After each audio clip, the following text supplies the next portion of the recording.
그만해. 이제 그만하라고, 이 인간아. 정혜숙은 병실 문손잡이를 잡은 채 얼어붙었습니다. 온몸의 피가 발끝으로 쏟아지는 듯한 서늘한 공포가 그녀를 덮쳤습니다. 3년이나 식물인간으로 누워있는 동생의 목줄기를 제부 김도식이 짐승 같은 손길로 짓누르고 있는 게 아니겠습니까? 해숙은 비명을 지르려 했지만 목소리는 모래를 삼킨 듯 서걱거리며 나오지 않았습니다. 병실 안에는 오직 기계적인 인공호흡기의 칙 소리와 도식의 거친 숨소리만이 감돌고 있었습니다. 도식의 눈은 이미 인간의 그것이 아니었습니다. 탐욕의 눈먼 맹수의 눈빛이었습니다. 해숙은 문틈 사이로 보이는 동생 은숙의 창백한 얼굴을 보며 심장이 터질 것 같은 통증을 느꼈습니다. 저 가느다란 목을 죄고 있는 저 손이 정말 지난 3년 동안 지극정성으로 아내를 간호하던 그 다정한 남편의 손이 맞단 말입니까? 해숙은 뒷걸음질 쳤습니다. 요양원의 긴 복도는 마치 끝이 보이지 않는 심연처럼 어두웠습니다. 벽에 걸린 십자가조차 자신을 비웃는 듯 했습니다. 그녀는 생각했습니다. 내가 지금 본 게 환각일까? 아니면 지난 3년 동안 내가 이 악마의 연극에 속아온 것일까? 해숙은 떨리는 손으로 가슴팍을 움켜쥐었습니다. 심장이 요동치며 옷감을 뚫고 나올 것만 같았습니다. 병실 안에서 들려오는 도식의 나직한 중얼거림이 해숙의 귓가를 파고들었습니다. 은수가, 이제 그만 가라. 내가 살아있어 봤자 나만 힘들지 않겠니? 그 건물, 이제 내 이름으로 넘길 때도 됐잖아. 그 말은 칼이 되어 해숙의 가슴 등뼈를 갈랐습니다. 3년 전 은숙이 의문의 사고를 당했을 때 누구보다 슬피 울며 전국을 돌아다니던 제부의 가식적인 눈물이 떠올라 구역질이 났습니다. 해숙은 문틈을 통해 더 자세히 안을 들여다보았습니다. 도식은 은숙의 호흡기줄을 만지작거리며 비열한 미소를 짓고 있었습니다. 그의 손가락 끝이 줄을 꾹 누를 때마다 동생 은숙의 가슴이 불규칙하게 들썩였습니다. 해숙은 당장이라도 문을 박차고 들어가 저 인간의 머리끄덩이라도 잡고 싶었습니다. 하지만 몸이 움직이지 않았습니다. 공포가 발목을 쇠사슬처럼 묶고 있었습니다. 저 인간은 지금 은숙을 죽이려 하고 있습니다. 그것도 아주 천천히 사고사처럼 보이게 말입니다. 해숙은 자신의 손바닥에 땀이 흥건해지는 것을 느꼈습니다. 바닥에 떨어진 지팡이가 구를까봐 온몸에 힘을 주어 버텼습니다. 도식은 은숙의 귀에 대고 다시 속삭였습니다. 요양원 원장도 내 손바닥 아니야. 내가 여기서 죽어나가도 아무도 의심 안 해. 그러니까 처형 오기 전에 얼른 끝내자. 해숙은 그 소리에 눈을 질끈 감았습니다. 자신이 이곳에 올 것을 알고 서두르는 것이었습니다. 저 인간은 이미 해숙이 매일 이 시간에 면회를 온다는 것을 알고 있었습니다. 해숙은 이를 악물었습니다. 동생 은숙은 아무것도 모른 채 저 어둠 속에 갇혀 저 악마의 손길을 온몸으로 받아내고 있었습니다. 얼마나 무서울까? 얼마나 외로울까? 해숙의 눈에서 마른 눈물이 흘러내렸습니다. 그때였습니다. 병실 안에서 작은 소음이 들렸습니다. 도식이 깜짝 놀라 주위를 살피더니 황급히 은숙의 옷매무새를 다듬었습니다. 복도 끝에서 간호사의 발소리가 들려오고 있었습니다. 도식은 언제 그랬냐는 듯 인자한 남편의 표정으로 돌아와 은숙의 이마를 닦아주었습니다. 해숙은 벽 뒤로 몸을 깊숙이 숨겼습니다. 심장 소리가 너무 커서 간호사에게 들릴까봐 숨을 참았습니다. 간호사가 병실로 들어가는 것을 확인한 해숙은 그제야 긴 복도를 달려나갔습니다. 계단실로 들어선 그녀는 벽을 짚고 주저앉았습니다. 차가운 시멘트 벽의 냉기가 등줄기를 타고 흘렀습니다. 해숙은 자신의 손을 보았습니다. 떨림이 멈추지 않았습니다. 이제 어떻게 해야 할까? 경찰에 신고해야 할까? 하지만 증거가 없었습니다. 저 강교한 김도식은 분명 발뺌할 것이 뻔했습니다. 게다가 요양원 원장까지 한패라면 해숙의 말은 정신 나간 노인의 헛소리로 치부될 것입니다. 해숙은 동생의 사고 날을 떠올렸습니다. 브레이크가 파열되었다던 그날의 사고. 그것도 우연이 아니었을지 모른다는 확신이 들었습니다. 모든 것이 김도식의 치밀한 계획 아래 움직이고 있었던 겁니다. 해숙은 다시 병실 쪽으로 걸음을 옮겼습니다. 도망칠 수 없었습니다. 동생을 저 악마의 소나기에 두고 갈 수는 없었습니다. 그녀는 옷매무새를 가다듬고 표정을 관리했습니다. 아무것도 모르는 척 평소처럼 면회를 온 언니의 얼굴을 만들어야 했습니다. 심호흡을 크게 내뱉으며 병실 문을 열었습니다. 제부, 일찍 왔네? 해숙의 목소리가 떨리지 않으려 애쓰는 통에 평소보다 더 높게 들렸습니다. 도식은 고개를 돌려 해숙을 보았습니다. 아, 처형? 오셨어요? 은숙이가 오늘따라 혈색이 좋네요. 도식의 미소 뒤에 숨겨진 그 시커먼 속내를 보며 해숙은 소름이 돋았습니다. 해숙은 은숙의 침대 곁으로 다가갔습니다. 차가운 동생의 손을 잡았습니다. 그런데 그 순간이었습니다. 해숙의 손을 잡고 있던 은숙의 손가락 끝이 아주 미세하게 경련하는 것이 느껴졌습니다. 해숙은 숨을 멈췄습니다. 기계의 수치가 변한 것도 아니었습니다. 하지만 해숙은 확실히 느꼈습니다. 동생은 지금 소리치고 있었습니다. 언니, 나 좀 살려줘. 이 인간이 나를 죽이려 해. 해숙은 동생의 눈꺼풀 아래서 눈동자가 빠르게 움직이는 것을 보았습니다. 식물인간은 눈동자를 이렇게 움직일 수 없었습니다. 은숙은 깨어 있었습니다. 아니, 어쩌면 지난 3년 동안 이 모든 지옥을 온몸으로 듣고 보고 있었던 것인지도 모릅니다. 해숙은 도식의 눈치를 보며 은숙의 손을 꽉 맞잡았습니다. 여보, 우리 은숙이 금방 일어날 거야. 그렇지?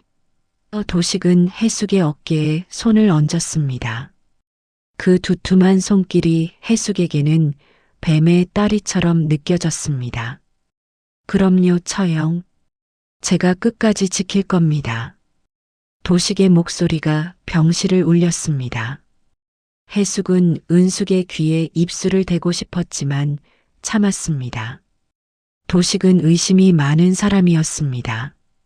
작은 행동 하나하나가 은숙의 생명을 단축시킬 수 있었습니다. 해숙은 은숙의 손등을 가만히 두드렸습니다. 기다려라. 언니가 어떻게든 너를 구할 테니. 복도 너머로 해가 지고 있었습니다. 요양원의 그림자가 길게 늘어지며 은숙의 침대 위를 덮었습니다. 해숙은 이 어둠이 무서웠습니다. 밤이 되면 저 김도식이 또 무슨 짓을 할지 알 수 없었습니다. 해숙은 오늘 밤 이곳을 떠나지 않기로 결심했습니다. 하지만 도식은 끈질겼습니다. 처형, 피곤해 보이시는데 오늘은 일찍 들어가세요. 제가 밤새 지키겠습니다.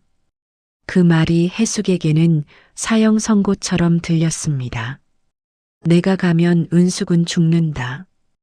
해숙은 지팡이를 고쳐 잡으며 도식의 눈을 똑바로 쳐다보았습니다. 아니야, 제부. 오늘은 내가 여기서 자고 갈게. 은숙이 꿈자리가 사나울 것 같아서 그래. 두 사람 사이에 팽팽한 긴장감이 감돌았습니다. 과연 해숙은 이 밤 동생을 지켜낼 수 있을까요? 너 알고 있었지? 저 인간이 너 죽이려 하는 거 다 듣고 있었던 거지? 해숙은 도식이 간호사와 대화하러 잠시 자리를 비운 틈을 놓치지 않았습니다. 병실 문을 잠그고 은숙의 귓가에 입술을 바짝 갖다 댔습니다. 가슴이 찢어지는 고통이 밀려왔습니다. 평생을 나쁜 소리 한 번 안 하고 살던 순한 동생인데 왜 이런 지옥 같은 상황에 놓여야 하는 것일까요? 해숙의 목소리는 미세하게 떨리며 은숙의 귓바퀴를 간지렸습니다. 병실 안의 공기는 얼어붙은 듯 무거웠고 가습기에서 뿜어져 나오는 하얀 연기만이 허공을 유령처럼 떠돌았습니다. 해숙은 은숙의 감긴 눈동자를 뚫어지게 응시했습니다.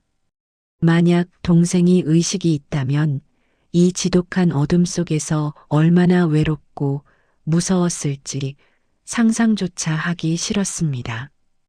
가족이라는 이름으로 묶인 인연이 때로는 세상 그 어떤 타인보다 잔인한 칼날이 되어 돌아올 때 우리는 누구를 믿고 어디에 기대야 할까요? 평생을 함께해온 자매의 연줄이 이토록 가냘프게 흔들리는 순간 여러분의 마음도 저 해숙의 마음처럼 무너져 내리지 않으시나요?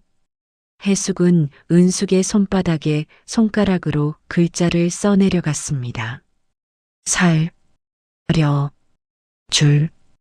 게 한자 한자 적실 때마다 해숙의 손등 위로 뜨거운 눈물이 번졌습니다. 은숙은 여전히 대답이 없었습니다.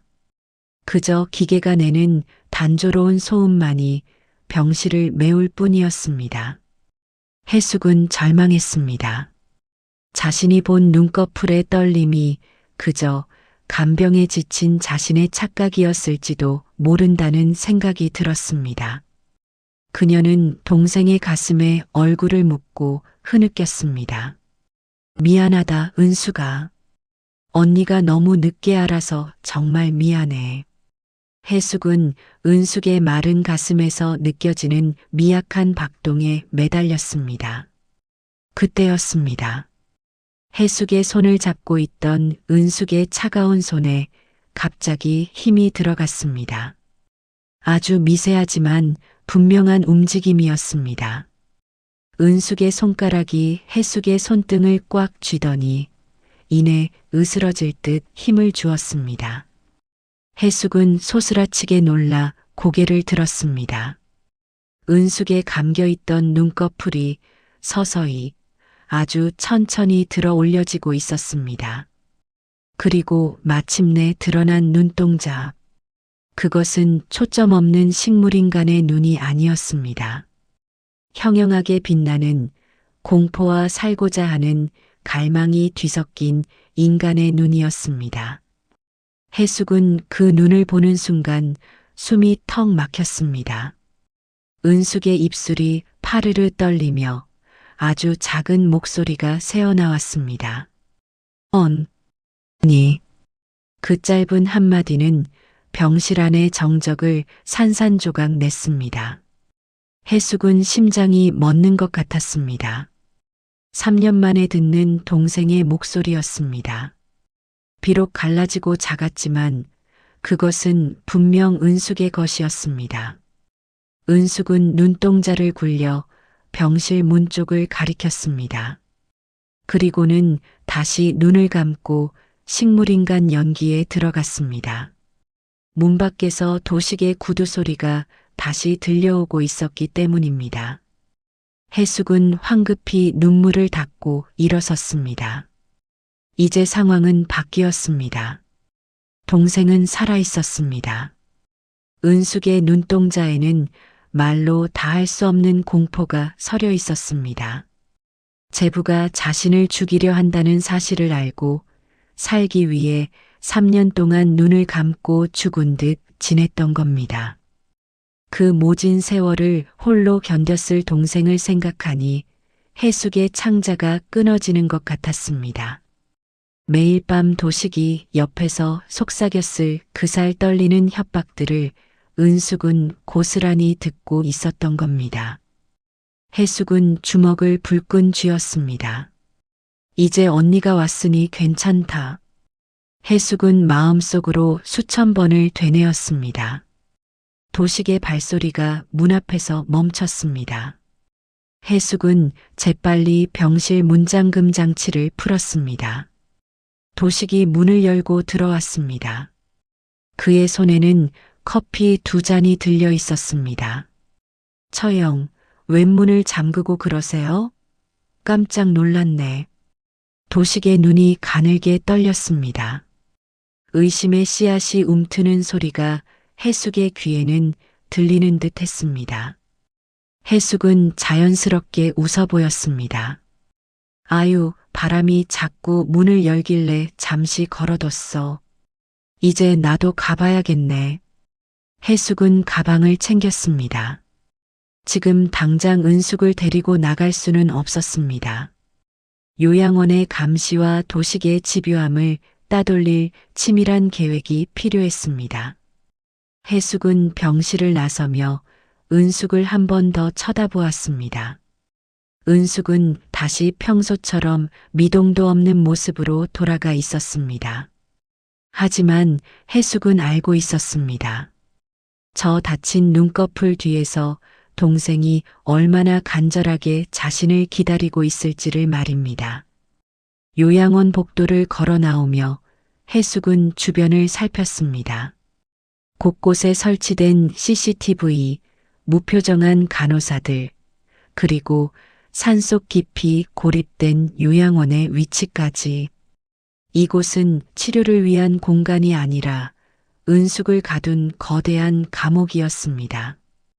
해숙은 자신의 차에 올라타자마자 핸들을 움켜쥐고 오열했습니다. 가족이 무섭다는 말을 이제야 알 것 같았습니다. 돈 몇 푼 때문에 피부칠을 산 채로 묻으려 하는 인간이 내 제부였다니. 해숙은 집으로 향하는 내내 백미러를 확인했습니다. 도식이 따라오지 않는지, 누군가 자신을 지켜보고 있지 않은지 불안했습니다. 집에 도착한 해숙은 곧바로 은숙의 사고 기록과 재산 내역을 뒤지기 시작했습니다. 은숙의 건물 임대 수익이 고스란히 도식의 계좌로 들어가고 있었습니다. 식물인간 아내를 극진히 간호한다는 명목으로 그는 천사 노릇을 하며 돈을 챙기고 있었던 겁니다. 해숙은 밤새 잠을 이룰 수 없었습니다. 눈을 감으면 은숙의 그 공포에 질린 눈동자가 떠올랐습니다. 언니, 나 좀 꺼내줘. 환청처럼 들리는 동생의 목소리에 해숙은 가슴을 쳤습니다. 당장이라도 다시 요양원으로 달려가 동생을 업고 나오고 싶었습니다. 하지만 도식은 만만한 상대가 아니었습니다. 그는 이미 지역 유지들과 요양원 원장과 형님 동생 하는 사이였습니다. 해숙이 함부로 움직였다가는 은숙의 생명유지 장치가 언제 꺼질지 모르는 일이었습니다. 해숙은 차가운 새벽 공기를 마시며 결심했습니다. 가장 먼저 해야 할 일은 도식의 신뢰를 얻는 척하면서 시간을 버는 것이었습니다. 그리고 은숙이 깨어 있다는 사실을 절대 누구에게도 들켜서는 안 되었습니다. 해숙은 다음 날 면회 때 은숙에게 전달할 비밀 신호를 고민했습니다. 손바닥에 쓰는 글자, 눈동자의 움직임, 그리고 손가락의 태핑. 자매만이 아는 신호로 탈출 계획을 짜야 했습니다. 해숙은 지팡이 속에 작은 녹음기를 숨겼습니다. 도식의 만행을 증거로 남겨야 했습니다. 과연 해숙은 도식의 감시망을 뚫고 동생과 소통할 수 있을까요? 언니, 제발. 저 인간이 매일 밤 나한테 주사를 놓아. 내 몸이 점점 굳어가고 있어. 해숙은 다음날 새벽 요양원 뒷문을 통해 잠입하듯 병실에 들어섰습니다. 병원 관계자들의 눈을 피하기 위해 청소부 조끼까지 구해 입은 그녀의 심장은 금방이라도 튀어나올 듯 요동쳤습니다. 해숙은 은숙의 귀에 입술을 바짝 대고 떨리는 목소리로 속삭였습니다. 동생의 손바닥에 주사라는 글자를 적자 은숙의 눈동자가 격렬하게 흔들렸습니다. 은숙은 입술을 달들 떨며 아주 가냘픈 목소리로 대답했습니다. 그 목소리는 마치 낡은 기계가 마찰을 일으키는 것처럼 거칠고 서글펐습니다. 해숙은 동생의 환자복 소매를 걷어 올렸습니다.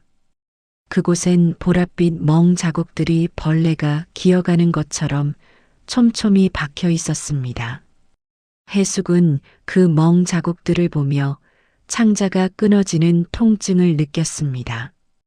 김도식은 단순히 아내의 재산을 가로채는 것에 그치지 않고 은숙이 영원히 깨어나지 못하도록 의문의 약물을 주입하고 있었던 겁니다. 은숙아, 조금만 참아.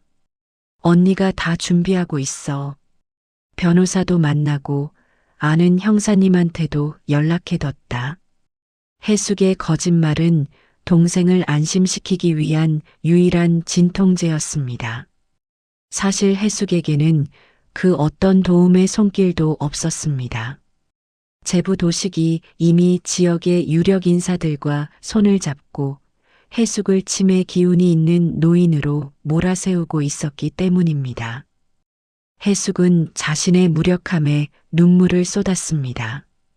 평생을 법 없이도 살 착한 사람이라는 소리를 듣고 살았는데 정작 내 동생 하나 지키지 못하는 현실 앞에 서면 우리는 얼마나 작아지게 될까요? 벼랑 끝에 선 언니의 마음이 되어 이 이야기를 듣고 계신 여러분, 진실을 밝히려는 노력이 오히려 독이 되어 돌아오는 이 기막힌 상황을 어찌하면 좋을까요? 해숙은 병실 구석에 숨겨둔 녹음기를 확인하려 했습니다. 그런데 그때 복도에서 들려오는 구두 소리가 정적을 깼습니다. 도식이었습니다. 평소보다 이른 방문에 해숙은 당황하여 침대 밑으로 몸을 숨겼습니다. 먼지 쌓인 침대 밑에서 해숙은 도식의 구두 끝을 보았습니다. 번쩍거리는 검은 구두가 은숙의 침대 곁으로 다가왔습니다. 도식은 콧노래를 흥얼거리며 가방에서 주사기 하나를 꺼냈습니다. 은숙아, 오늘도 영양제 맞아야지? 그래야 내가 편안하게 가지 않겠니? 도식의 목소리는 다정했지만 내용은 살벌했습니다. 침대 밑에서 해숙은 입을 틀어막았습니다. 비명이 터져 나오려는 것을 죽으림을 다해 참았습니다. 은숙의 팔에 바늘이 꽂히는 소리가 들리는 듯 했습니다. 은숙의 가쁜 숨소리가 해숙의 귓가를 때렸습니다. 해숙은 지금 당장 뛰쳐나가 도식의 눈을 찔러버리고 싶었습니다. 하지만 그렇게 되면 은숙을 이곳에서 영영 빼낼 수 없게 됩니다. 증거가 완벽해야 했습니다. 해숙은 떨리는 손으로 휴대폰을 꺼내 침대 밑 틈새로 도식의 범행 장면을 촬영하기 시작했습니다. 렌즈 너머로 보이는 도식의 무심한 표정은 인간의 탈을 쓴 악마 그 자체였습니다. 도식은 주사를 다 놓은 뒤 은숙의 뺨을 툭툭 쳤습니다. 처형이 요즘 눈치가 빨라진 것 같아. 내일은 처형도 좀 조용히 시켜야겠어. 그 말에 해숙의 등줄기에 식은땀이 흘러내렸습니다. 도식은 이미 해숙을 의심하고 있었습니다. 도식이 병실을 나가자 해숙은 기어 나와 은숙을 보았습니다. 동생의 눈동자는 약 기운 때문인지 초점이 흐릿해져 있었습니다. 해숙은 은숙의 얼굴을 어루만지며 속죄하듯 빌었습니다. 미안해, 은숙아. 언니가 꼭 너를 여기서 데리고 나갈게. 해숙은 촬영된 영상을 전송하려 했지만 요양원의 전파 차단기 때문에 먹통이었습니다.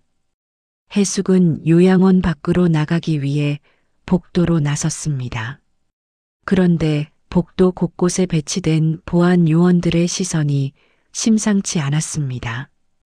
원장의 지시인지 도식의 부탁인지 그들은 해숙의 일거수일투족을 감시하고 있었습니다. 해숙은 태연한 척 화장실로 향했습니다. 칸막이 안에 들어가 문을 잠그고 숨을 몰아쉬었습니다. 이제 이곳은 병원이 아니라 사냥터였습니다. 자신은 사냥감이 된 늙은 짐승에 불과했습니다. 해숙은 화장실 작은 창문 너머로 보이는 어두운 숲을 보았습니다. 저 숲을 가로질러 산 아래 마을까지 가야만 살 수 있었습니다. 하지만 해숙의 다리는 세월의 무게를 이기지 못하고 후들거렸습니다. 류마티스로 휜 손가락은 창문 틀을 잡는 것조차 버거웠습니다. 하나님, 한 번만 도와주세요. 우리 은숙이 살려야 합니다. 해숙은 창틀을 밟고 올라서려 했지만 미끄러운 타일에 발이 미끄러져 바닥에 나동그라졌습니다. 둔탁한 소리가 화장실 안에 울려 퍼졌습니다.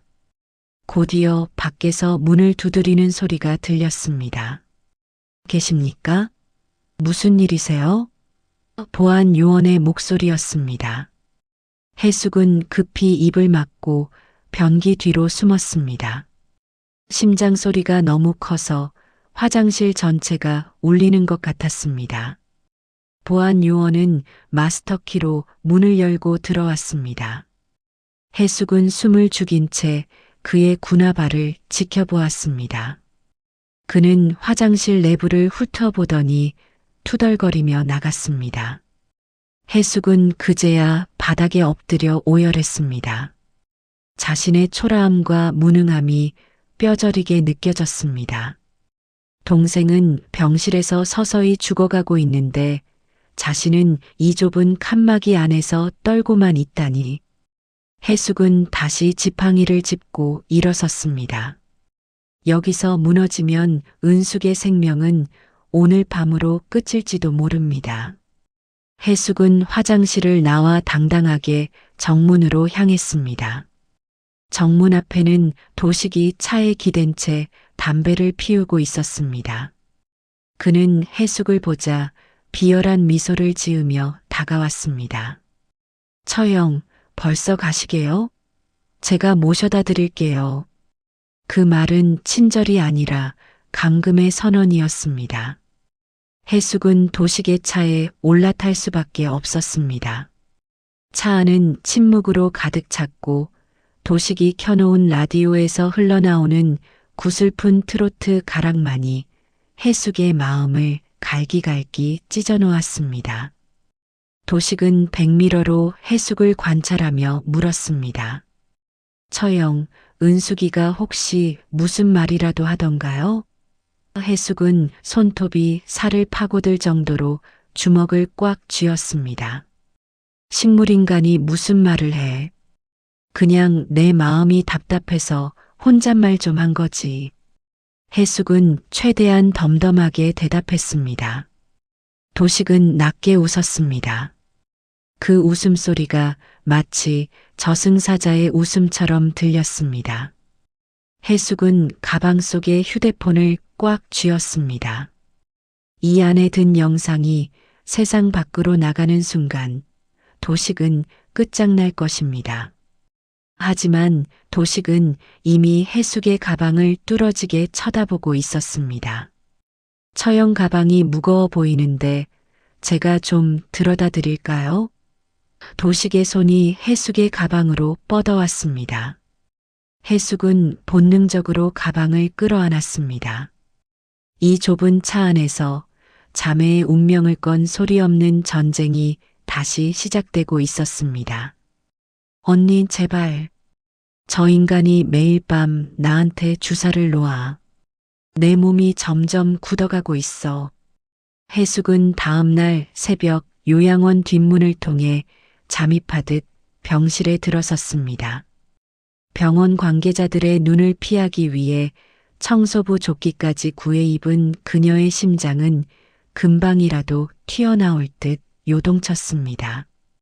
해숙은 은숙의 귀에 입술을 바짝 대고 떨리는 목소리로 속삭였습니다. 동생의 손바닥에 주사라는 글자를 적자 은숙의 눈동자가 격렬하게 흔들렸습니다. 은숙은 입술을 달들 떨며 아주 가냘픈 목소리로 대답했습니다. 그 목소리는 마치 낡은 기계가 마찰을 일으키는 것처럼 거칠고 서글펐습니다. 해숙은 동생의 환자복 소매를 걷어 올렸습니다. 그곳엔 보랏빛 멍 자국들이 벌레가 기어가는 것처럼 촘촘히 박혀 있었습니다.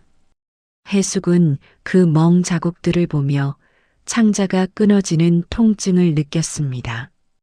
김도식은 단순히 아내의 재산을 가로채는 것에 그치지 않고 은숙이 영원히 깨어나지 못하도록 의문의 약물을 주입하고 있었던 겁니다.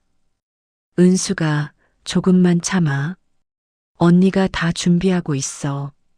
변호사도 만나고 아는 형사님한테도 연락해뒀다. 해숙의 거짓말은 동생을 안심시키기 위한 유일한 진통제였습니다. 사실 해숙에게는 그 어떤 도움의 손길도 없었습니다. 제부 도식이 이미 지역의 유력 인사들과 손을 잡고 해숙을 치매 기운이 있는 노인으로 몰아세우고 있었기 때문입니다. 해숙은 자신의 무력함에 눈물을 쏟았습니다. 평생을 법 없이도 살 착한 사람이라는 소리를 듣고 살았는데 정작 내 동생 하나 지키지 못하는 현실 앞에 서면 우리는 얼마나 작아지게 될까요? 벼랑 끝에 선 언니의 마음이 되어 이 이야기를 듣고 계신 여러분, 진실을 밝히려는 노력이 오히려 독이 되어 돌아오는 이 기막힌 상황을 어찌하면 좋을까요? 해숙은 병실 구석에 숨겨둔 녹음기를 확인하려 했습니다. 그런데 그때 복도에서 들려오는 구두 소리가 정적을 깼습니다. 도식이었습니다. 평소보다 이른 방문에 해숙은 당황하여 침대 밑으로 몸을 숨겼습니다. 먼지 쌓인 침대 밑에서 해숙은 도식의 구두 끝을 보았습니다. 번쩍거리는 검은 구두가 은숙의 침대 곁으로 다가왔습니다. 도식은 콧노래를 흥얼거리며 가방에서 주사기 하나를 꺼냈습니다. 은숙아, 오늘도 영양제 맞아야지? 그래야 내가 편안하게 가지 않겠니? 도식의 목소리는 다정했지만 내용은 살벌했습니다. 침대 밑에서 해숙은 입을 틀어막았습니다. 비명이 터져 나오려는 것을 죽으림을 다해 참았습니다. 은숙의 팔에 바늘이 꽂히는 소리가 들리는 듯 했습니다. 은숙의 가쁜 숨소리가 해숙의 귓가를 때렸습니다. 해숙은 지금 당장 뛰쳐나가 도식의 눈을 찔러버리고 싶었습니다. 하지만 그렇게 되면 은숙을 이곳에서 영영 빼낼 수 없게 됩니다. 증거가 완벽해야 했습니다. 해숙은 떨리는 손으로 휴대폰을 꺼내 침대 밑 틈새로 도식의 범행 장면을 촬영하기 시작했습니다. 렌즈 너머로 보이는 도식의 무심한 표정은 인간의 탈을 쓴 악마 그 자체였습니다. 도식은 주사를 다 놓은 뒤 은숙의 뺨을 툭툭 쳤습니다. 처형이 요즘 눈치가 빨라진 것 같아. 내일은 처형도 좀 조용히 시켜야겠어. 그 말에 해숙의 등줄기에 식은땀이 흘러내렸습니다. 도식은 이미 해숙을 의심하고 있었습니다. 도식이 병실을 나가자 해숙은 기어 나와 은숙을 보았습니다. 동생의 눈동자는 약 기운 때문인지 초점이 흐릿해져 있었습니다. 해숙은 은숙의 얼굴을 어루만지며 속죄하듯 빌었습니다. 미안해, 은숙아. 언니가 꼭 너를 여기서 데리고 나갈게. 해숙은 촬영된 영상을 전송하려 했지만 요양원의 전파 차단기 때문에 먹통이었습니다. 해숙은 요양원 밖으로 나가기 위해 복도로 나섰습니다. 그런데 복도 곳곳에 배치된 보안 요원들의 시선이 심상치 않았습니다. 원장의 지시인지 도식의 부탁인지 그들은 해숙의 일거수일투족을 감시하고 있었습니다. 해숙은 태연한 척 화장실로 향했습니다. 칸막이 안에 들어가 문을 잠그고 숨을 몰아쉬었습니다. 이제 이곳은 병원이 아니라 사냥터였습니다. 자신은 사냥감이 된 늙은 짐승에 불과했습니다. 해숙은 화장실 작은 창문 너머로 보이는 어두운 숲을 보았습니다. 저 숲을 가로질러 산 아래 마을까지 가야만 살 수 있었습니다. 하지만 해숙의 다리는 세월의 무게를 이기지 못하고 후들거렸습니다. 류마티스로 휜 손가락은 창문 틀을 잡는 것조차 버거웠습니다. 하나님, 한 번만 도와주세요. 우리 은숙이 살려야 합니다. 해숙은 창틀을 밟고 올라서려 했지만 미끄러운 타일에 발이 미끄러져 바닥에 나동그라졌습니다. 둔탁한 소리가 화장실 안에 울려 퍼졌습니다. 곧이어 밖에서 문을 두드리는 소리가 들렸습니다. 계십니까? 무슨 일이세요? 보안 요원의 목소리였습니다. 해숙은 급히 입을 막고 변기 뒤로 숨었습니다. 심장 소리가 너무 커서 화장실 전체가 울리는 것 같았습니다. 보안 요원은 마스터키로 문을 열고 들어왔습니다. 해숙은 숨을 죽인 채 그의 군화발을 지켜보았습니다. 그는 화장실 내부를 훑어보더니 투덜거리며 나갔습니다.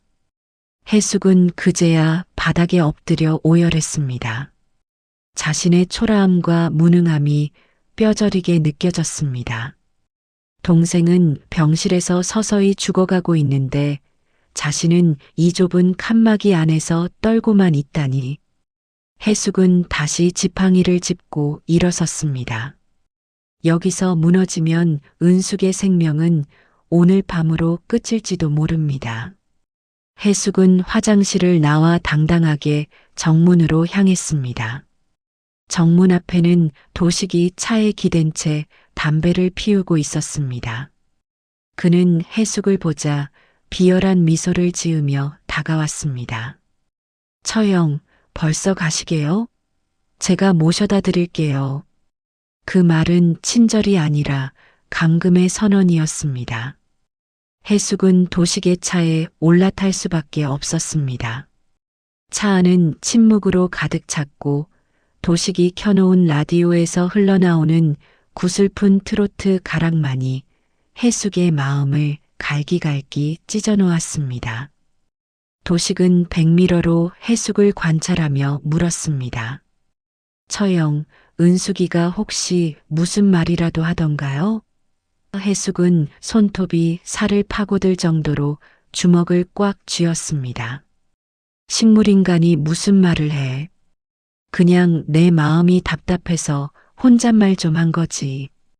해숙은 최대한 덤덤하게 대답했습니다. 도식은 낮게 웃었습니다. 그 웃음소리가 마치 저승사자의 웃음처럼 들렸습니다.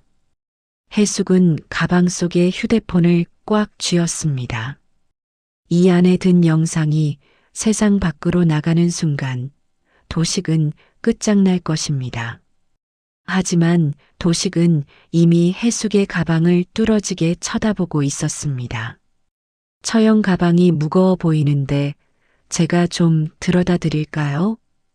도식의 손이 해숙의 가방으로 뻗어왔습니다. 해숙은 본능적으로 가방을 끌어안았습니다. 이 좁은 차 안에서 자매의 운명을 건 소리 없는 전쟁이 다시 시작되고 있었습니다. 도와주세요. 제발 도와주세요. 저 인간이 내 동생을 죽이고 있어요. 해숙은 도식의 차가 신호등 앞에 멈춘 찰나를 놓치지 않고 문을 박차고 나갔습니다. 무릎이 아스팔트 바닥에 깨져 피가 낭자했지만 통증조차 느끼지 못했습니다. 그녀는 길 위로 쏟아져 들어오는 불빛들을 향해 그리고 무심하게 지나가는 사람들을 향해 필사적으로 손을 뻗으며 울부짖었습니다. 하지만 차가운 도심의 공기는 그녀의 비명을 허공으로 흩뿌릴 뿐이었습니다. 사람들은 흙먼지와 피로 얼룩진 노파의 모습에 눈살을 찌푸리며 비켜섰고 그들의 눈빛에는 동정 대신 경계와 귀찮음이 서려 있었습니다. 할머니, 진정하세요. 치매 아니야? 누군가 내뱉은 그 한마디는 해숙의 가슴에 날카로운 유리 조각처럼 박혔습니다.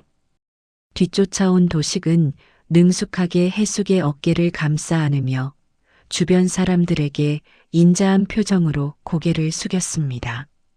저희 장모님이 치매가 심해서 자꾸 헛것을 보신다며 죄송하다는 말을 연신 내뱉는 도식의 가식적인 목소리가 해숙의 고막을 찢는 듯 했습니다.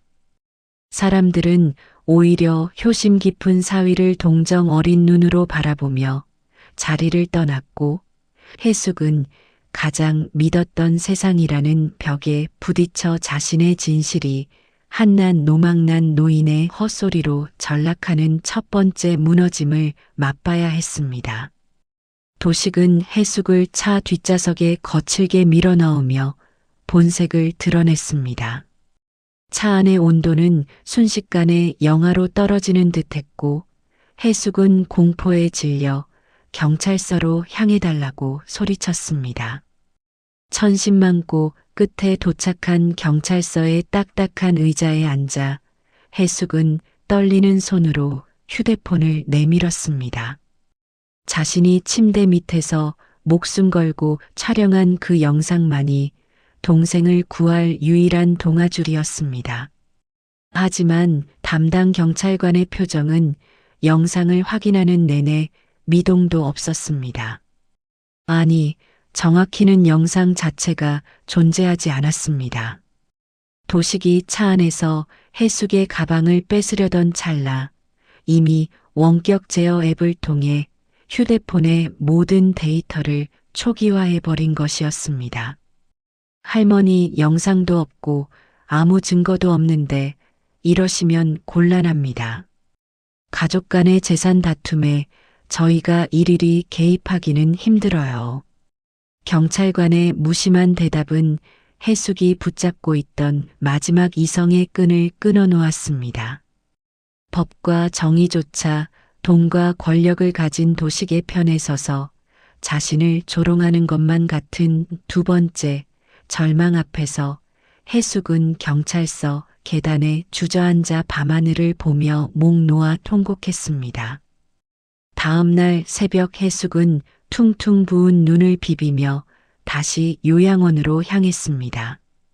증거는 없어도 내 눈으로 본 것이 있으니 원장에게 따져서라도 동생을 데려와야겠다는 일념뿐이었습니다.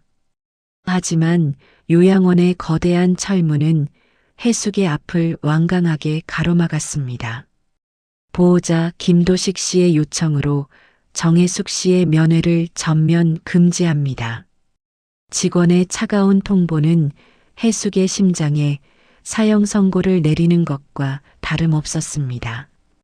이제 동생을 볼 수조차, 동생이 살아있는지 확인할 방법조차 사라진 것입니다. 해숙은 담장을 붙잡고 동생의 이름을 부르짖었지만 보안 요원들에게 끌려 나와 차가운 흙바닥에 내동댕이 쳐졌습니다. 흙먼지가 입안으로 씹히고 옷이 넝마가 된 채 요양원 정문 앞에 주저앉은 그녀는 세 번째로 찾아온 이 완벽한 고립 앞에서 비로소 자신의 날개가 완전히 꺾였음을 깨달았습니다. 텅 빈 집으로 돌아온 해숙은 집안이 난장판이 된 것을 발견했습니다. 도식은 이미 사람을 시켜 은숙의 건물 문서와 통장을 모두 가로챘고 해숙의 이름으로 된 보증금마저 압류할 준비를 마친 상태였습니다. 해숙은 아무도 없는 방바닥에 누워 천장을 바라보았습니다. 이제 자신에게 남은 것은 아무것도 없었습니다. 증거도, 돈도, 동생을 지킬 권리도 모두 빼앗긴 채 홀로 남겨진 노파의 방 안에는 죽음보다 깊은 정적만이 흘렀습니다. 그녀는 약장에 든 수면제 통을 만지작거리며 생각했습니다. 차라리 이대로 잠들면 이 지옥 같은 현실에서 벗어날 수 있을까? 내가 없어야 은숙이도 더 편안하게 눈을 감을 수 있을까 하는 모진 생각들이 머릿속을 헤집어 놓았습니다. 하지만 그 어둠의 심연에서 해숙을 건져 올린 것은 휴대폰에 도착한 짧은 문자 한 통이었습니다. 발신 번호조차 없는 그 문자에는 사진 한 장이 첨부되어 있었는데 그것은 은숙의 병실 천장에 붙어 있는 작은 쪽지였습니다. 언니, 나 아직 포기 안 했어. 오늘 밤 12시 요양원 뒷산 배수구. 은숙이 의식이 돌아올 때마다 조금씩 몸을 움직여 간병인이 잠든 틈을 타 천장에 붙여두었던 마지막 생존 신호였습니다. 해숙은 번쩍 눈을 떴습니다. 동생은 그 지옥 같은 병실에서 주사 바늘에 몸이 굳어가면서도 언니를 믿고 사투를 벌이고 있었습니다. 자신이 여기서 무너진다면 은숙은 정말로 차가운 시신이 되어 나올 것이 뻔했습니다. 해숙은 손에 쥐고 있던 수면제 통을 바닥에 던져버리고 자리에서 일어났습니다. 냉장고에서 얼음물을 꺼내 벌컥벌컥 마시자 정신이 송곳처럼 날카롭게 벼려졌습니다. 세 번의 처참한 실패는 해숙을 무너뜨린 것이 아니라 오히려 그녀의 가슴 속에 잠자고 있던 야수 같은 모성애와 자매애를 깨웠습니다. 그래, 김도식. 내가 이기나 끝까지 가보자. 해숙은 장롱 깊숙이 숨겨두었던 낡은 등산화를 꺼내 신었습니다. 평생 남의 뒤치다꺼리만 하며 굽어 살던 노파의 등이 비로소 꼿꼿하게 펴지는 순간이었습니다. 그녀는 부엌에서 가장 날카로운 칼을 신문지에 싸서 품 안 깊숙이 넣었습니다. 그것은 누군가를 해치기 위함이 아니라 필요하다면 자신의 목숨이라도 던져 동생을 구하겠다는 결사항전의 의지였습니다. 시계 바늘이 밤 11시를 향해 달려가고 있었습니다. 해숙은 전등을 끄고 어둠에 몸을 숨긴 채 조용히 집을 나섰습니다. 밤 공기는 칼날처럼 피부를 찔렀지만 해숙의 가슴은 분노와 희망으로 뜨겁게 달궈져 있었습니다.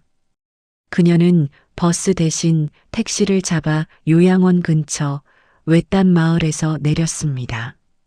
그리고는 지팡이 끝에 온 체중을 싣고 가파른 산등성이를 오르기 시작했습니다. 낙엽 밟는 소리가 거친 숨소리와 뒤섞여 산 전체를 울리는 듯 했습니다. 무릎 관절은 비명을 질렀고 심장은 터질 듯 요동쳤지만 해숙은 단 한 걸음도 멈추지 않았습니다. 저 어두운 요양원 너머에 자신을 기다리는 동생이 있었습니다. 요양원 뒷산 배수구 근처에 도착했을 때 해숙은 진흙탕 바닥에 몸을 낮추고 엎드렸습니다. 요양원의 서치라이트가 주기적으로 산기슭을 훑고 지나갈 때마다 그녀는 숨을 죽이며 바닥에 바짝 붙었습니다. 옷이 오물로 더러워지고 날카로운 나뭇가지에 얼굴이 긁혀 피가 났지만 아무런 감각도 느껴지지 않았습니다. 해숙은 배수구 구멍 안을 향해 나직하게 휘파람을 불었습니다.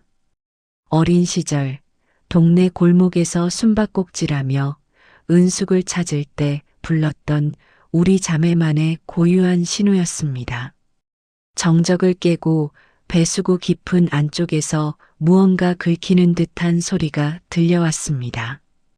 해숙은 숨을 멈추고 그 소리에 온 신경을 집중했습니다.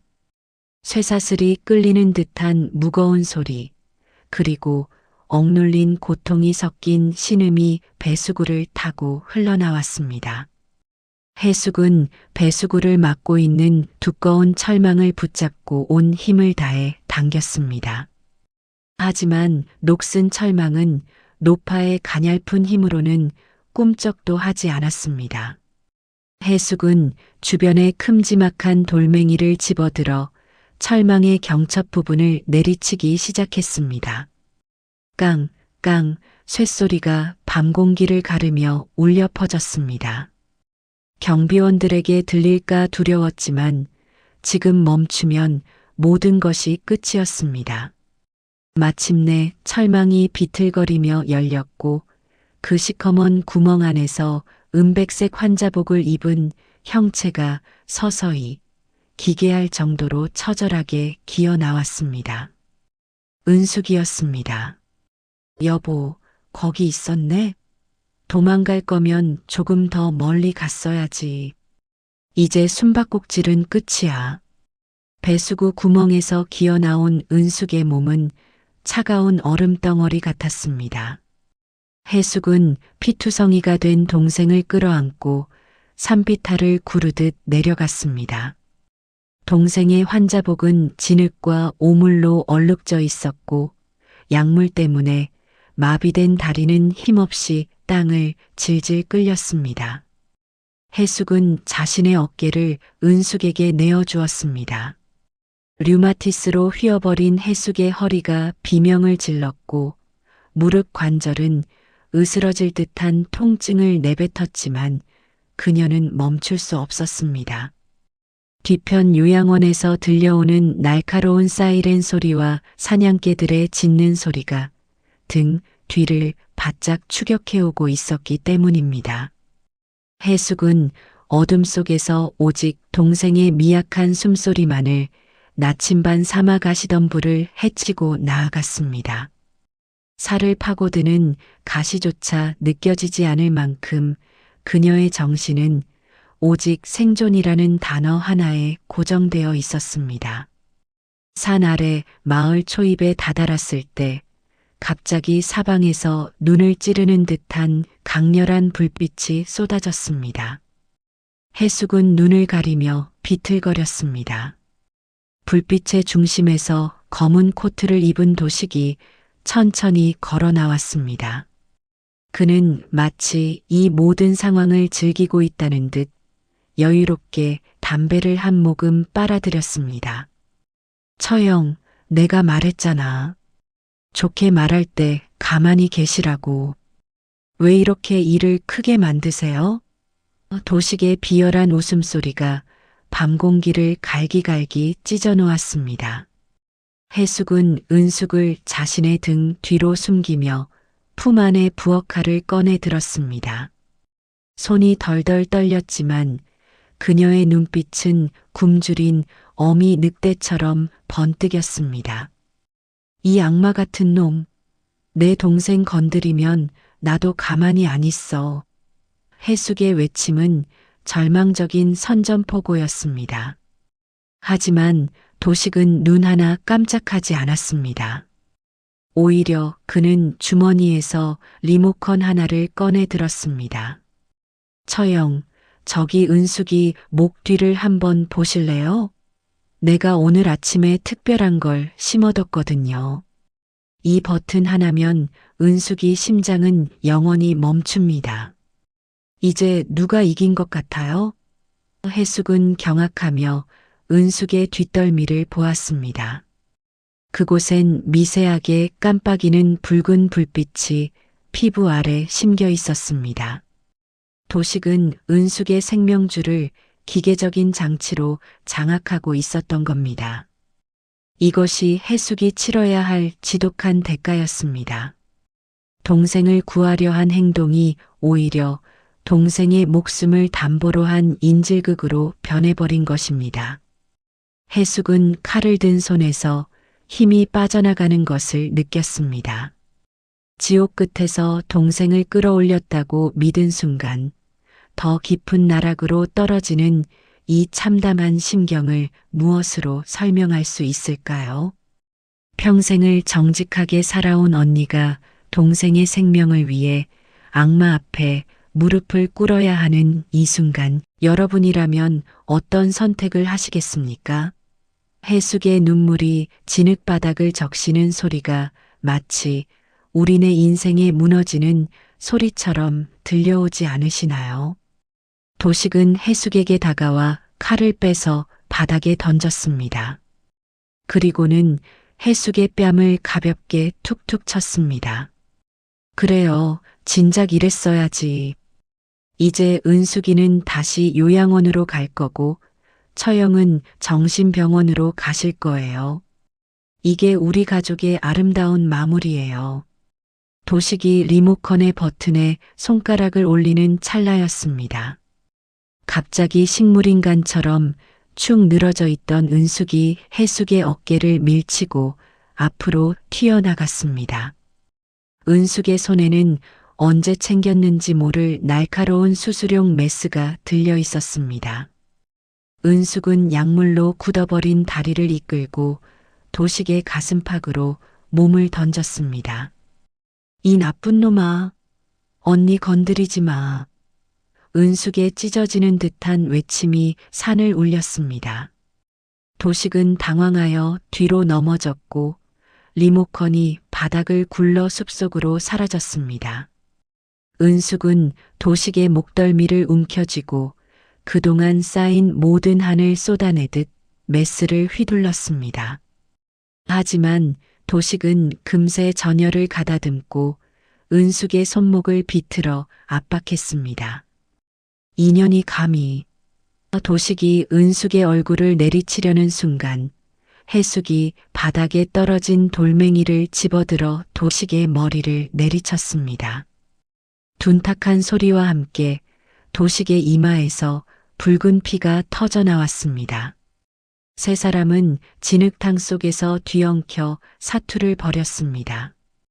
그것은 인간의 싸움이 아니라 탐욕과 생존이 맞붙은 처절한 짐승들의 전쟁이었습니다. 그때였습니다. 멀리서 요양원 보안 요원들이 들이닥쳤습니다. 도식은 피를 닦으며 미친 듯이 웃었습니다. 이제 끝났어. 저 노인네들 당장 잡아. 하지만 보안 요원들의 뒤에서 낯선 남자들이 나타났습니다. 검은 정장을 입은 그들은 보안 요원들을 제압하고 도식에게 수갑을 채웠습니다. 해숙은 영문을 몰라 눈을 크게 떴습니다. 남자들 사이로 한 노신사가 걸어 나왔습니다. 그는 은숙의 건물을 관리하던 오래된 고문 변호사였습니다. 김도식 씨, 당신이 저지른 모든 만행은 이미 이 요양원 내부의 양심 있는 직원을 통해 증거가 수집되었습니다. 그리고 무엇보다 변호사는 해숙의 지팡이를 가리켰습니다. 해숙은 자신의 지팡이를 보았습니다. 지팡이 끝에 달린 작은 장식에서 푸른 빛이 깜빡이고 있었습니다. 그것은 해숙이 1단계에서 언급했던 녹음기가 아니었습니다. 사실 그것은 해숙의 아들이 몰래 설치해둔 초소형 실시간 영상 전송 장치였습니다. 해숙은 기계에 서툴러 단순히 녹음기인 줄 알았지만 그녀가 병실 문틈으로 본 것, 침대 밑에서 목격한 도식의 만행은 이미 실시간으로 변호사와 경찰에게 전송되고 있었던 겁니다. 도식은 자신의 치밀한 계획이 그 고물 지팡이 하나에 무너졌다는 사실에 실성한 듯 울부짖었습니다. 해숙은 은숙을 품에 안았습니다. 은숙아, 이제 진짜 끝났어. 이제 우리 집에 가자. 급전화는 여기서 멈추지 않았습니다. 연행되던 도식이 마지막 발악으로 소리쳤습니다. 그래봤자 소용없어. 그 기계 내가 아까 작동시켰단 말이야. 은숙이는 이제 곧 죽어. 해숙은 비명을 지르며 은숙의 뒷덜미를 확인했습니다. 하지만 그곳에 있던 것은 폭발 장치가 아니었습니다. 그것은 요양원에서 은숙의 상태를 실시간으로 체크하기 위해 최근에 도입한 심박수 모니터링 센서였습니다. 도식이 해숙을 협박하기 위해 거짓말을 했던 것이었습니다. 은숙은 해숙의 품에서 거친 숨을 내쉬며 언니의 얼굴을 만졌습니다. 언니, 나 살았어? 나 진짜 살았어? 자매는 차가운 진흙바닥에서 서로를 끌어안고 목 놓아 울었습니다. 요양원의 서치라이트가 두 사람을 비췄습니다. 하지만 그 빛은 더 이상 공포의 빛이 아니었습니다. 지옥에서 돌아온 두 영혼을 축복하는 구원의 빛이었습니다. 해숙은 은숙의 얼굴에 묻은 진흙을 닦아주며 속삭였습니다. 그래, 우리 은숙이 살았다. 이 못난 언니가 너 끝까지 안 놓길 잘했지? 해숙의 목소리에는 평생의 한과 슬픔, 그리고 승리의 기쁨이 한데 섞여 있었습니다. 도식은 경찰차에 태워져 산 아래로 멀어져 갔고 해숙은 은숙을 업고 변호사의 차에 올랐습니다. 창밖으로 멀어지는 요양원의 차가운 건물을 보며 해숙은 비로소 3년 동안 가슴을 짓누르던 돌덩이가 내려앉는 것을 느꼈습니다. 차 안에서 해숙은 은숙의 손바닥에 다시 글자를 썼습니다. 다. 은숙은 언니의 손등 위에 자신의 손을 포개며 대답했습니다. 나도 언니 사랑해. 짧은 대화였지만 그 안에는 수천 장의 편지로도 다 담지 못할 깊은 정이 담겨 있었습니다. 해숙은 이제야 알 것 같았습니다. 인생의 후반전에서 가장 큰 재산은 건물이 아니라 죽음의 문턱에서도 서로를 놓지 않는 이 뜨거운 핏줄의 온기라는 것을 말입니다. 삶의 가장 어두운 터널을 지날 때 우리가 포기하지 말아야 할 단 한 가지는 서로를 향한 믿음입니다. 가장 가까운 사람의 배신에 무너졌던 마음을 다시 세우는 것은 결국 또 다른 가족의 희생과 헌신이었습니다. 오늘 이 자매의 사투를 보며 여러분의 마음속에 있는 소중한 인연을 다시 한번 떠올려 보시길 바랍니다. 해숙의 집 거실에 도착했을 때 새벽이 밝아오고 있었습니다. 해숙은 은숙을 침대에 눕히고 따뜻한 물을 끓였습니다. 3년 만에 집으로 돌아온 동생을 위해 그녀는 평소 은숙이 가장 좋아하던 된장찌개를 준비했습니다. 찌개 끓는 소리가 집안을 가득 채우자 비로소 이곳이 지옥이 아닌 사람 사는 세상이라는 실감이 났습니다. 은숙은 거실 소파에 앉아 창밖으로 뜨는 해를 바라보았습니다. 해숙은 은숙의 곁에 앉아 김이 모락모락 나는 찌개를 한 숟갈 떠먹여 주었습니다. 맛있니? 은숙은 고개를 끄덕이며 눈물을 흘렸습니다. 언니, 너무 맛있어. 정말 꿈만 같아. 하지만 이 평화 뒤에는 해결해야 할 산더미 같은 일들이 남아 있었습니다. 도식의 재판, 빼앗긴 재산의 회수, 그리고 은숙의 재활 치료까지. 해숙은 자신이 지치면 안 된다는 것을 잘 알고 있었습니다. 그녀는 지팡이를 짚고 다시 일어섰습니다. 굽은 등은 여전히 펴지지 않았지만 그녀의 눈빛만큼은 그 어느 때보다 강인하게 빛나고 있었습니다. 은수가, 언니랑 이제 진짜 인생 다시 살자. 누구에게도 방해받지 말고 우리끼리 행복하게 말이야. 해숙의 제안에 은숙은 언니의 어깨에 머리를 기댔습니다. 3년의 긴 잠에서 깨어난 동생과 그 동생을 깨우기 위해 목숨을 걸었던 언니. 두 사람의 진짜 이야기는 이제부터 시작이었습니다.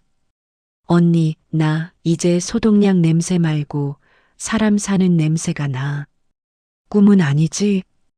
은숙은 해숙의 집 거실, 햇살이 가장 잘 드는 소파에 앉아 밖을 내다보며 나직이 속삭였습니다. 3년 동안 요양원의 무거운 공기 속에 갇혀있던 동생의 목소리는 이제 제법 생기를 찾아가고 있었습니다. 해숙은 부엌에서 보글보글 찌개를 끓이며 젖은 손을 앞치마에 닦았습니다. 김도식의 재판은 시작되었고 그가 가로챘던 재산들은 하나둘씩 제자리로 돌아오고 있었습니다. 하지만 해숙에게 가장 소중한 것은 돌아온 건물이 아니라 매일 아침 거실에서 들려오는 동생의 기침 소리였습니다. 해숙은 은숙에게 다가가 따뜻한 차 한 잔을 건넸습니다. 찻잔에서 피어오르는 김이 자매의 주름진 얼굴 사이를 따스하게 채웠습니다. 평생을 악착같이 모은 돈이 인생의 전부인 줄 알고 살았지만 정작 죽음의 문턱에서 나를 잡아준 것은 통장의 잔고가 아니라 언니의 거친 손맛이었습니다. 가장 가까운 사람에게 배신당해 만신창이가 된 마음을 치유하는 유일한 약은 결국 또 다른 가족의 변치 않는 사랑이었습니다. 여러분은 지금 옆에 있는 사람에게 어떤 존재인가요? 해숙과 은숙처럼 서로의 숨소리만으로도 위로가 되는 그런 인연을 곁에 두고 계신가요? 해숙은 은숙의 마른 손을 다시 한번 꼭 쥐었습니다. 은숙아, 이제 고생 다 했다. 이제 우리 먹고 싶은 거 다 먹고 가고 싶은데 다 가면서 살자. 은숙은 언니의 손등에 얼굴을 묻었습니다. 요양원의 그 차가운 침대 위에서 매일 밤 도식의 살벌한 속삭임을 견뎌낼 수 있었던 것은 언젠가 언니가 끓여주는 된장찌개를 다시 먹을 수 있을 거라는 간절한 희망 하나 때문이었습니다. 자매는 창밖으로 흐드러지게 핀 목련꽃을 보며 한참 동안 말이 없었습니다. 고통스러웠던 3년의 세월이 그 꽃잎처럼 땅으로 떨어져 내리는 것만 같았습니다. 하지만 해숙의 마음 한구석에는 여전히 아픔이 남아 있었습니다. 동생을 그렇게 만든 도식을 끝까지 믿었던 자신의 어리석음, 그리고 더 일찍 동생의 눈물을 닦아주지 못한 죄책감이었습니다. 해숙은 은숙의 머리카락을 넘겨주며 눈물을 훔쳤습니다. 미안하다, 은숙아. 언니가 너무 늦게 알아서.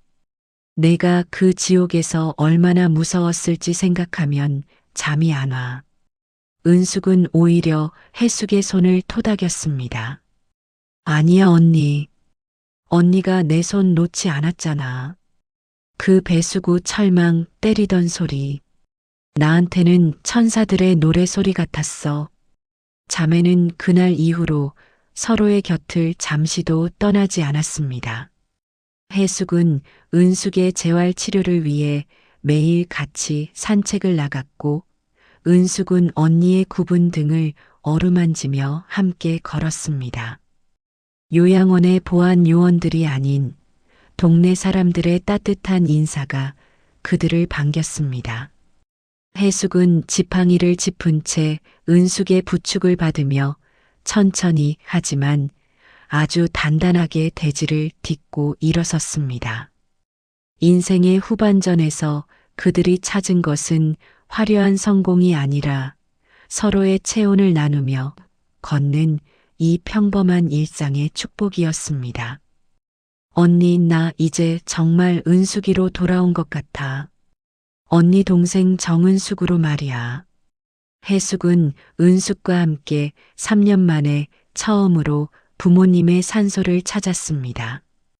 동생의 숨을 죄려던 도식에 그 짐승 같은 손길이 떠오르는 산 아래 요양원과는 전혀 다른 아늑하고 평화로운 산등성이었습니다. 해숙은 제를 올리며 부모님께 고했습니다. 어머니, 아버지, 우리 은숙이 제가 데려왔습니다. 제가 끝까지 지켰습니다. 해숙의 목소리가 바람에 실려 산 전체로 퍼져나갔습니다. 은숙은 부모님의 묘비 앞에 엎드려 조용히 오열했습니다. 그것은 고통의 눈물이 아니라 잃어버렸던 자신의 이름을 되찾은 자의 기쁨 섞인 눈물이었습니다. 인생의 마지막 고비에서 우리가 지켜야 할 것은 대단한 유산이 아닐지도 모릅니다. 단 한 사람에게만이라도 세상에서 가장 소중한 이름으로 기억되고 싶다는 그 간절한 약속. 그 약속을 지키기 위해 자신의 전부를 걸어본 사람만이 비로소 어둠 속에서도 찬란한 빛을 마주할 수 있는 법입니다. 가장 가까운 사람의 배신에 무너졌던 마음을 다시 세우는 것은 결국 또 다른 가족의 희생과 헌신이었습니다. 해숙은 은숙을 부축해 산을 내려오며 처음 동생의 병실 문을 열었을 때 느꼈던 그 지독한 공포를 떠올렸습니다. 이제 그 문은 닫혔고 새로운 문이 열려 있었습니다. 자매는 손을 잡고 시장 골목에 들어섰습니다. 생선 비린내가 진동하는 좌판 앞에서 해숙은 제일 좋은 고등어 한 마리를 골랐습니다. 여보, 오늘 저녁엔 우리 은숙이 좋아하는 고등어 구워줘야겠네. 상인들의 활기찬 목소리와 시끌벅적한 사람 사는 냄새가 자매의 주위를 포근하게 감싸 안았습니다. 더 이상 도망칠 필요도 숨죽여 눈물을 흘릴 필요도 없었습니다. 집으로 돌아온 해숙은 지팡이를 거실 한 구석에 세워두었습니다. 동생을 구하는데 큰 공을 세웠던 그 낡은 지팡이는 이제 훈장처럼 빛나고 있었습니다. 은숙은 거실 소파에 앉아 언니의 뒷모습을 바라보았습니다. 굽은 등이지만 세상 그 무엇보다 든든한 등. 은숙은 깨달았습니다. 자신이 3년 동안 눈을 감고 버틸 수 있었던 건 보이지 않는 곳에서도 자신을 부르고 있을 언니의 목소리를 영원히 듣고 있었기 때문이라는 것을요. 해숙은 부엌에서 은숙을 부르며 활짝 웃었습니다. 두 자매의 주름진 손이 저녁 식탁 위에서 다시 한번 단단히 맞잡혔습니다. 창밖으로는 노을이 지며 하늘을 붉게 물들이고 있었습니다. 그것은 피의 색깔이 아니라 열정적으로 살아온 인생들을 위로하는 축복의 색깔이었습니다. 해숙은 은숙의 밥그릇 위에 고등어살을 정성껏 발라 올려주었습니다. 많이 먹어라, 우리 동생. 은숙은 그 밥을 한술 크게 떠넣으며 환하게 미소 지었습니다. 3년 만에 되찾은 자매의 평범한 저녁은 그 어떤 보석보다 찬란하게 빛나고 있었습니다. 방 안에는 더 이상 차가운 정막이 흐르지 않았습니다. 자매의 웃음소리와 찌개 끓는 소리, 그리고 TV에서 흘러나오는 정겨운 노랫소리가 집안을 가득 채웠습니다. 해숙은 이제 밤마다 가슴을 짓누르던 악몽에서 벗어나 깊은 잠에 들 수 있게 되었습니다. 곁에서 잠든 동생의 고른 숨소리를 들으며 해숙은 마지막으로 은숙의 손바닥에 글자를 썼습니다. 고, 마, 어. 그 말은 동생에게 하는 말이자 끝까지 포기하지 않은 자기 자신에게 주는 위로이기도 했습니다. 자매의 사랑은 세월을 이기고 꽃향기보다 진한 정으로 영원히 남을 것입니다.